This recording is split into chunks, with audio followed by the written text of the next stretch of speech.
apretaría el gatillo y la bala atravesó horizontalmente la cabeza de David, salpicando de sangre todo el auto. Lo mismo, jadeos. Finalmente el teléfono volvió a sonar en casa de Dean y los jadeos volvieron a oírse.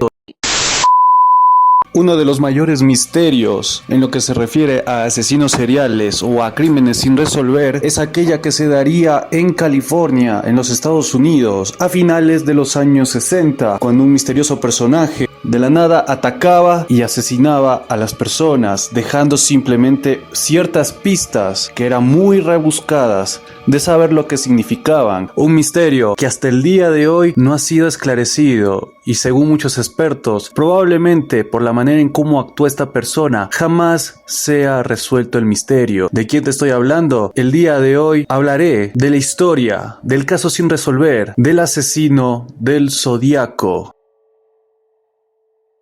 Tal vez, no lo sé todavía, coloque una segunda parte de este video. Si estás oyendo esta parte del audio es porque probablemente va a ser así, y si no, solo conformará un video este misterio. El miedo recorrió en las calles de California a finales de los años 60, un 20 de diciembre del año de 1968, el día en que tuvo lugar el ataque a Betty Lou Jensen, de 16 años, y David Arthur Faraday, de tan solo 17 años.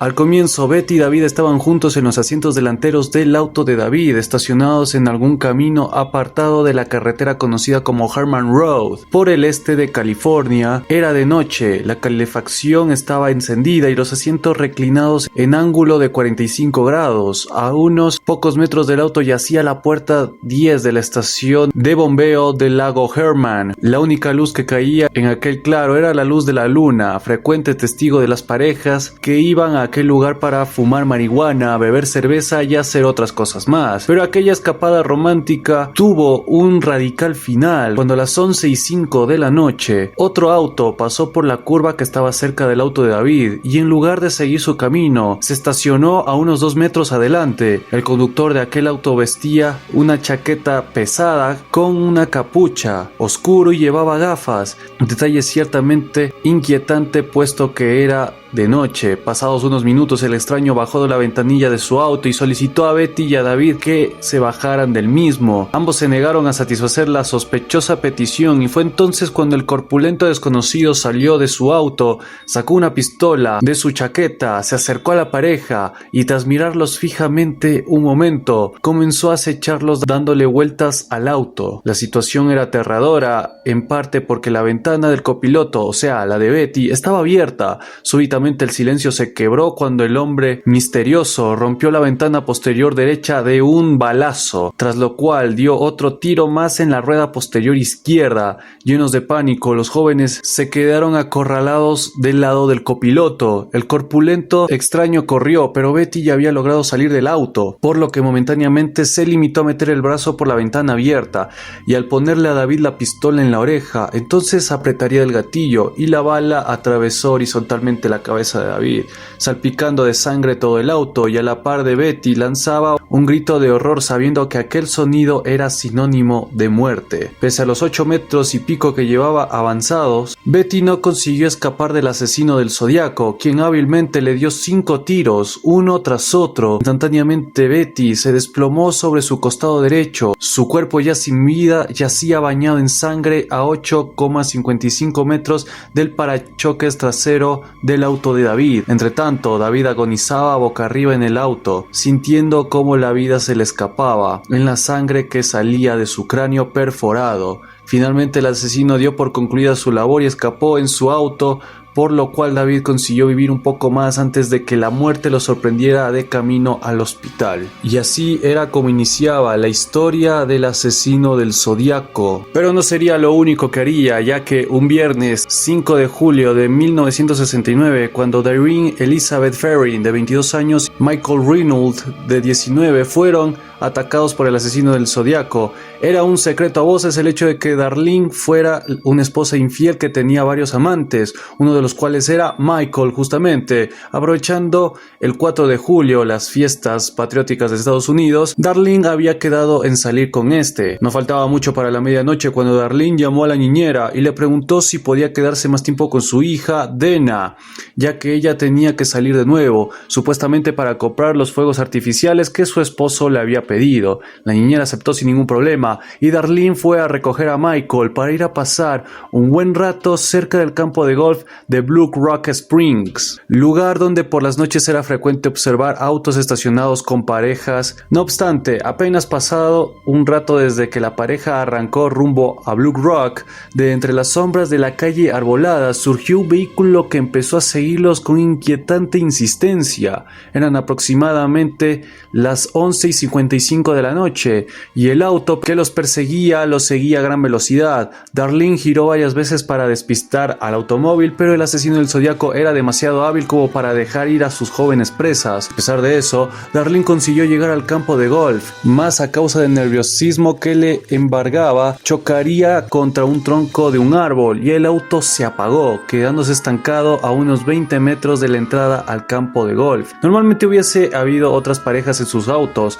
pero esa noche era 4 de julio y la gente la festejaba con su familia, por lo que los dos jóvenes infieles eran los únicos en medio de aquel oscuro y extenso lugar. Solos, en medio de la noche, Darlene y Michael vieron que el auto del que los estaba persiguiendo se aproximaba y se estacionaba a la izquierda, a unos 2,5 metros. Era como si la muerte se hubiera estacionado a su lado, anunciando así su proximidad.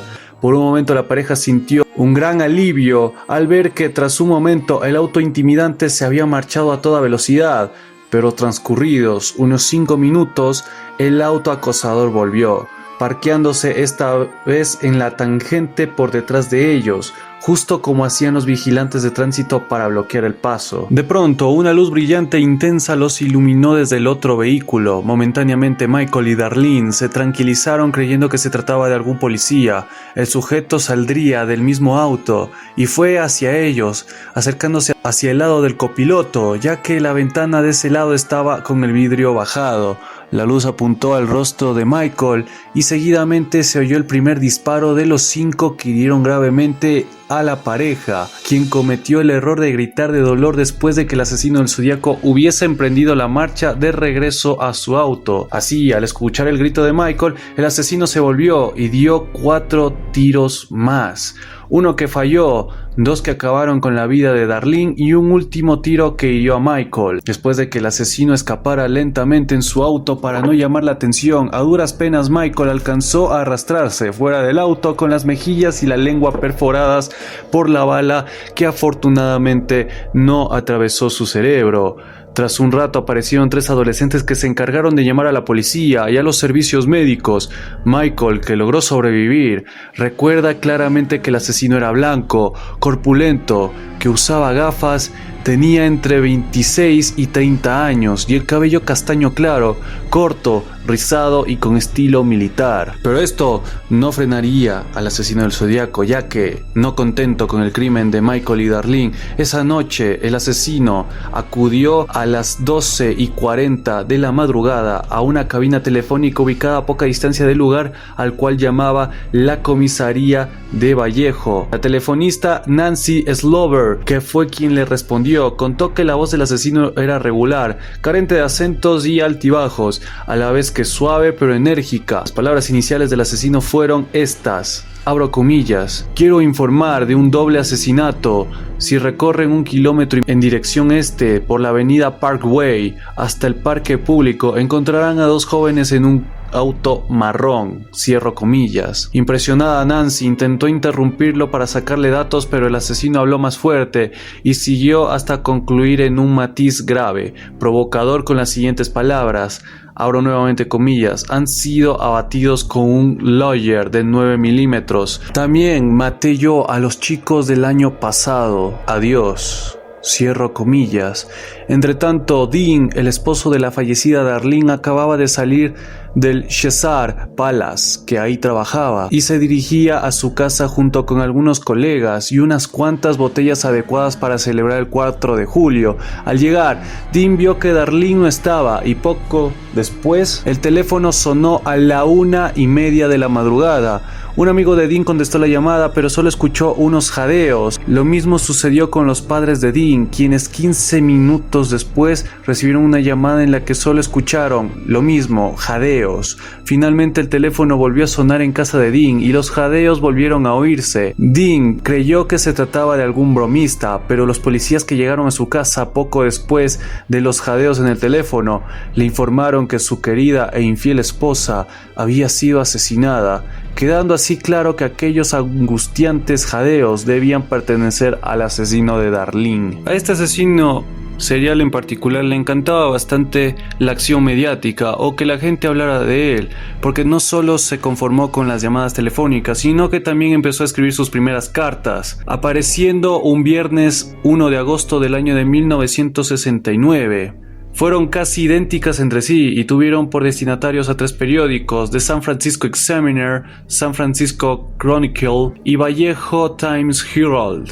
En cada una de esas cartas el remitente se adjudicaba los ataques a los 4 adolescentes, daba detalles de esos ataques, incluía una sección escrita en lenguaje cifrado y firmaba con el signo que habría de caracterizarlo, el círculo tachado por la cruz. Pero el asesino no solo quería informar sobre sus crímenes, quería protagonismo, como lo había dicho, exigía atención y su forma de hacerlo no era nada amable. Cada periódico debía publicar la carta que había recibido ese mismo viernes por la tarde, de lo contrario las consecuencias serían graves. 12 personas elegidas al azar morirían en ese mismo fin de semana. Evidentemente cabía la posibilidad de que se tratara de algún farsante ansioso del protagonismo, pero con las muertes que ya se habían dado supuestamente a manos del remitente de esas cartas, los diarios no podían arriesgarse a dejar que muera gente inocente, aunque también la publicación de esas cartas era conveniente para los diarios, ya que representaba la oportunidad de, sin riesgo a ser mal vistos, en realidad brindar una información para todo el público y hasta incluso el tratar de ser vistos como héroes, brindando una noticia sensacionalista con gran potencial de trascendencia.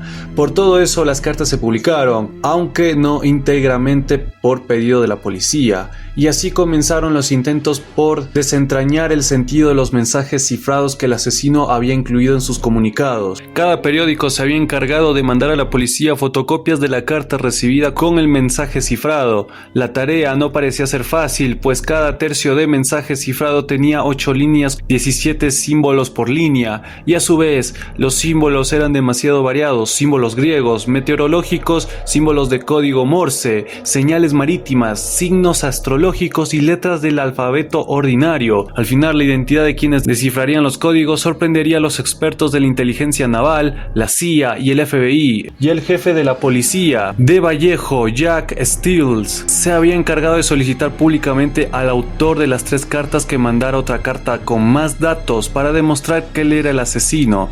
La respuesta sería escalofriante y llegó con prontitud el 4 de agosto de 1969, a tan solo 3 días de las primeras cartas. Allí, en estas nuevas cartas, el asesino revelaba que su identidad estaba en los códigos anteriores y daba detalles de los crímenes que solo él podía conocer, detalles sobre cuya veracidad la policía tenía certeza, detalles que se habían reservado y no habían sacado a la luz. Además, por primera vez el asesino se autodenominaba como Zodíaco, tal y como se ve en este fragmento de la carta, que son de 3 páginas en su totalidad, dentro de la cual está incluido el inicio, que dice así, lo voy a leer de manera textual, chicos. Estimado director, Zodíaco al habla, respondiendo a su petición de más detalles sobre lo bien que me lo he pasado en Vallejo, estaré encantado de darle más material. Por cierto, ¿se está divirtiendo la policía con el mensaje cifrado? Si no, dígales que se animen. Cuando lo descifren me tendrán. Con respecto al 4 de julio, no abrí la puerta del auto, la ventanilla ya estaba bajada. El chico al principio estaba en el asiento delantero cuando empecé a disparar. Cuando le disparé por primera vez a la cabeza, se echó hacia atrás al mismo tiempo y así me estropeó el tiro. Terminó en el asiento de atrás, luego en el suelo agitando muy violentamente las piernas, por eso le disparé en la rodilla. No me marché del escenario del crimen derrapando a toda velocidad como han dicho los periódicos de Vallejo. Me fui lentamente para que mi auto no llamara la atención. El hombre que le dijo a la policía que mi auto era marrón era un negro de unos 40-45 años vestido de manera andrajosa. Yo estaba en una cabina telefónica divirtiéndome con la poli de Vallejo mientras él pasaba. Cuando colgué el teléfono, el puto aparato se puso a sonar y eso hizo que él se fijara en mí y en mi auto. Las navidades pasadas, en ese episodio la policía se preguntaba cómo podía acertar a mis víctimas disparando en la oscuridad. No lo dijeron abiertamente, pero lo dieron a entender diciendo que había mucha luz esa noche y que yo podía ver siluetas en el horizonte. Una idiotez. Esa zona está rodeada de colinas y árboles altos. Lo que hice fue pegar una linternita fina al cañón de mi pistola. Si se fijan en el centro del rayo de luz, si lo dirigen a una pared o a un techo, verán un punto oscuro o negro en el centro del círculo de luz y unos 7 o 15 centímetros de distancia cuando está pegado el cañón de una pistola. La bala da directamente en el centro del punto negro de la luz. Yo solo tuve que acribillar a balazos. No hacía falta destreza. Esa fue una parte, un fragmento de la carta. Pero volviendo al tema, entre otras cosas, en la citada carta Zodiaco había escrito que le tendrían cuando descifren el código. No sabía que su código ya había sido revelado casi por completo por los Harden. Una brillante pareja, sin embargo lo poco que faltaba por descifrar impedía aún conocer su identidad. En cuanto a la historia de cómo los Harden descifraron el código, esta es la siguiente. Donald Jean Harden tenía 41 años, era profesor de historia y economía en el Instituto North Salinas y adoraba descifrar claves desde que era un niño. Él había leído las cartas que el asesino obligó a publicar a los 3 diarios y siendo un domingo de mañana en el que no tenía nada que hacer, optó por recurrir al criptograma del Zodiaco para huir del aburrimiento. Entonces tomó su viejo manual de criptografía y puso a trabajar sus neuronas. Tras mucho analizar, concluyó que se encontraba frente a una clave de sustitución, donde cada letra del alfabeto era sustituida por un símbolo, una letra o una figura. La dificultad radicaba en el que el asesino había utilizado tantos y tan variados símbolos que era prácticamente imposible sustituir uno por uno, por lo que el profesor Harden tuvo que idear su propio método para hallar elementos iguales, patrones y relaciones. Aparentemente no había manera de saber el orden entre las diversas partes del mensaje o las interrupciones entre las palabras que el mensaje cifrado representaba. Estuvo así 3 horas trabajando intensamente sin descifrar el mensaje, hasta que la curiosidad de su esposa Betty June Harden fue despertada y ella se unió a la búsqueda de la solución. Con el aporte de Betty, las cosas empezaron a marchar más rápidamente, pero aún así la noche llegó sin que el misterioso código fuera descifrado. En aquellos momentos Donald se sentía cansado y deseaba dejar la tarea al día siguiente, pero la obsesión, la ansiedad de Betty por descifrar el código eran tales que hasta siguió trabajando ella sola por cierto tiempo hasta que Donald se contagió del interés y decidió acompañarla. Entre las diversas hipótesis formuladas en el trabajo indagatorio de la pareja, una que resultó válida y de importancia determinante fue aquella que, suscitada en parte por la intuición psicológica, formuló Betty en relación a lo que debía ser el inicio del mensaje cifrado. Betty creía que el asesino, al igual que tantos otros asesinos reales, debía ser tan egocéntrico como para iniciar el mensaje con yo, y además casi de seguro la primera frase sería algo como me gusta matar. En efecto, todo comenzó a marchar mejor cuando se probó con I like killing people como frase inicial. A su vez, mientras avanzaban, los Harden vieron que la perversidad intelectual del asesino era tal que había hecho cosas como estas: escribir el símbolo de la Q al revés para hacer pensar que era una E, cometer faltas ortográficas que casi seguramente eran intencionales, emplear 7 símbolos distintos mediante un sistema de rotación para la letra E y hacer que 2 símbolos puedan ser la A o la S indistintamente. Adicionalmente a eso, al parecer el asesino había aplicado mal su propia clave en ciertos puntos del mensaje, lo cual también podría ser intencionado. Pese a tantas dificultades, tras 20 horas de trabajo, los Harden llegaron a la conclusión de que la casi totalidad, ya que nunca pudieron descifrar la última parte del mensaje, debía ser literalmente así: me gusta matar gente porque es muy divertido. es más divertido que cazar animales salvajes en el bosque porque el hombre es el animal más peligroso de cazar. Algo hace que sea la experiencia más emocionante. Es incluso mejor tener sexo con una chica. Lo mejor es que cuando muera renaceré en el paraíso y los que he estado matando serán mis esclavos. No diré mi nombre porque intentarán reducir o parar mi colección de esclavos para el más allá. Y el resto como en el texto en inglés que ven al final, porque eso no pudo ser traducido. Una vez descifrado el código, Donald Harden llamó al director en horario nocturno del periódico Crónicas de San Francisco y le informó que había resuelto el misterio. Sin embargo, la reacción del director fue desmotivadora y poco entusiasta, ya que muchos otros habían mandado sus supuestas soluciones, por lo cual Harden tuvo que enviar por correo la solución para que ésta, junto con las demás supuestas soluciones, fueran a parar al sargento Lynch, quien se encargaría de mandar todo eso a profesionales capaces de determinar si las supuestas soluciones eran adecuadas. Sorprendentemente, los expertos de inteligencia naval examinaron el proceso que los Harden había seguido y concluyeron que la solución era correcta. De hecho, tan perfecto era el proceso de los Harden que su solución se publicó y pasó a convertirse en la interpretación oficial e indiscutida de la parte del mensaje que consiguieron interpretar, cosa que jamás sucedió con la secuencia de letras que otra vez las coloco en pantalla, secuencia sobre la cual se ha formulado múltiples hipótesis, pero ninguna ha triunfado como respuesta segura e indiscutible. El ataque a Cecilia Ann Shepard, de 22 años, y Brian Calvin Hornell, de 20, tuvo lugar un 27 de septiembre de 1969 y fue, entre todos los crímenes del asesino del Zodíaco, el más emblemático de todos, en tanto que aquel fue el episodio criminal del que surgió la imagen más representativa y recordada del asesino del Zodíaco, no solo por su impactante naturaleza, sino porque esta era un claro símbolo de la esencia oscura y enigmática del psicópata que se escondía tras el inquietante y perturbador disfraz empleado ese fatídico 27 de septiembre del 69. Aquel día, a orillas del lago Berryessa, cerca de Napa, California, Cecilia y Brian disfrutaban de un picnic bajo la sombra de dos robles que, aislados del bosque, crecían sobre una península. Era de tarde, no había gente alrededor y la brisa inundaba de frescura la serenidad del paisaje. Sin embargo, en medio de toda esa paz, algo despertó una ligera inquietud en Cecilia.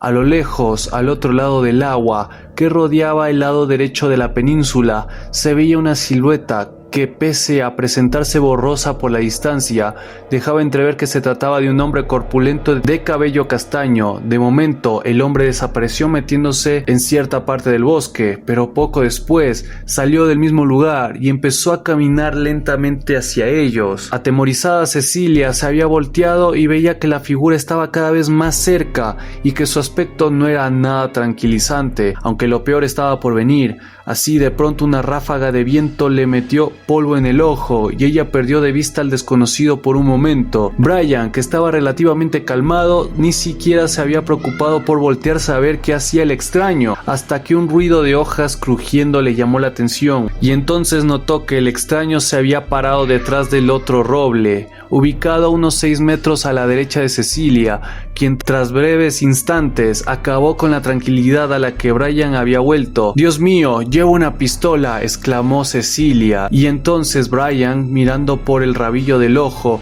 vio a la izquierda una figura negra que los contemplaba en silencio. En el breve lapso que estuvo parado detrás de otro roble, el hombre corpulento se había puesto un traje que mostraba con claridad qué era y a qué había venido. Su apariencia era la de un verdugo. Tenía una capucha ceremonial negra y cuadrada, cosida por los lados y plana en la parte de arriba. La capucha, que en la parte de la cabeza apenas tenía aberturas para los ojos, cubiertos por gafas, y boca, le bajaba por los hombros, no tenía mangas y le cubría el pecho con una pechera que, sobre el negro de la tela, tenía grabado en blanco un círculo tachado con una cruz griega, cuyas puntas sobresalían del círculo. Aparte, el hombre llevaba mangas largas atadas en las muñecas, pantalones metidos en las botas, una especie de cuchillo de como unos 30 centímetros en el costado izquierdo, una pistolera con la tapa abierta en el costado derecho, y por debajo de la cazadora se veían sobresalir puntas de varias cuerdas de plástico blanco. La figura tenía el brazo derecho extendido, apuntando con una pistola de color azul metálico. Se aproximaba hacia ellos con lentitud, como diciéndoles así que escapar era ya prácticamente imposible, ya bien cerca de ellos que hasta el momento no se habían movido por el miedo que les consumía. La figura misteriosa habló con una voz monocorde que no era ni aguda ni grave, que detonaba tranquilidad y que parecía pertenecer a un hombre de entre 20 y 30 años. «Quiero el auto para ir a México», dijo la figura, y Brian le dio las llaves y el poco dinero que tenía, ante lo cual el encapuchado se guardó el dinero, tiró las llaves y se guardó la pistola. Brian entonces le dijo que no tenía dinero, que no lo seguiría y que si necesitaba ayuda lo podía ayudar de otra forma, pero recuerda que el encapuchado le respondía algo como: «No, tengo poco tiempo, soy un preso fugado del Deer Lodge en Montana, maté a un guardia de la cárcel, tengo un auto robado y nada que perder, estoy totalmente sin dinero, no te hagas el héroe conmigo, no intentes coger la pistola». Después, apuntando con el cuchillo, el encapuchado sacó la cuerda blanca y le ordenó a Cecilia que atase a Brian, tras lo cual, una vez atado Brian, él ató a Cecilia y apretó los nudos de Brian para cerciorarse de que éste no pudiera huir. Estando atado, Brian le preguntó a Zodiaco si el arma tenía balas, a lo que éste respondió abriendo la pistola y mostrándole que solo había una bala. «Voy a tener que apuñalarlos», dijo Zodiaco tras ver la mirada sorprendida de aquellos dos jóvenes a los que había controlado con el temor a un arma que no tenía más que una miserable bala que bien podía haber fallado en caso de ser disparada. Poniéndose por detrás de Brian, Zodiaco se arrodilló y le empezó a apuñalar la espalda mientras Cecilia observaba aterrorizada e impotente, con el rostro salpicado por la sangre de Brian. Cuando el asesino levantó el puñal para atacarla, Cecilia reaccionó poniéndose boca arriba, pero el asesino le hundió con rapidez el puñal en el abdomen. Luego se lo clavó en cada pecho, en la ingle y nuevamente en el abdomen. Y siguió así hasta completar su símbolo, el círculo tachado por la cruz con 24 puñaladas. Ya satisfecho con su carnicería, Zodiaco se paró, tiró el dinero y las llaves junto a los cuerpos de las víctimas, se alejó caminando calmadamente de la escena del crimen y después, cuando estaba en la carretera, se detuvo junto al auto de Brian y grabó en la puerta del copiloto su símbolo y abajo del mismo este mensaje: Vallejo 12-20-68, diagonal 7469, diagonal septiembre 27-69, 6.30 y diagonal by knife, o en español por cuchillo, ¿no? Y después desapareció. Entre tanto, Cecilia, bañada en sangre, seguía viva y había recuperado la conciencia. Ambos pidieron socorro a gritos y después Brian se dio la vuelta para morder las cuerdas que ataban las muñecas de Cecilia con las manos libres. Cecilia pudo desatarle las manos a Brian y así ambos podrían moverse a gatas, aunque el hecho fue que estaban tan heridos que no tenían forma de hacer tal cosa. Y si no hubiera sido porque un pescador chino y su hijo pasaron por ahí y los escucharon gritar, ambos hubiesen muerto. Al ver la escena, el pescador y su hijo pidieron ayuda y pronto llegaron dos barcas de los guardabosques, quienes a su vez llamaron a la ambulancia, aunque esta tardó casi una hora en llegar, tiempo en el que las víctimas hablaron lo que pudieron sobre lo sucedido, ya que en su estado tan crítico que perdieron algunas veces el conocimiento,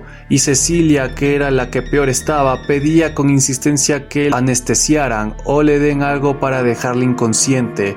Una vez que llegó la ambulancia, Cecilia y Brian fueron trasladados exitosamente al hospital, aunque una vez allí solo sobrevivió Brian para contar los detalles, ya que Cecilia estaba tan mal con esas 24 puñaladas que no pudo ser salvada ni con toda una noche de operaciones. Y bien amigos, esta fue la primera parte de la historia del asesino del Zodiaco. Como podrán ver, una historia bastante interesante desde el lugar en donde se lo pueda ser visto.